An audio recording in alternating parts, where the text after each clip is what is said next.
y que premia los mejores proyectos de huertos escolares, buscando aquellos que pongan especial cuidado en métodos de cultivo ecológico, alimentación saludable y consumo de productos autóctonos.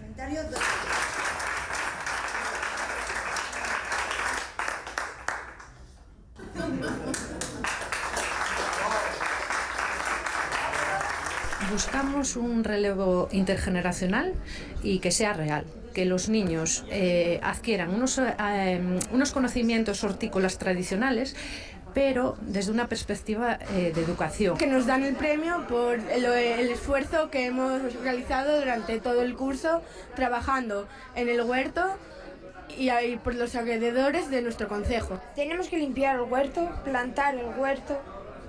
Anduvimos también plantando los árboles que eran pinos, plantaron muchísimos. En nuestro huerto del Bernardo Burdiel no utilizamos ningún fertilizante químico, es todo natural y por eso es nuestro huerto ecológico.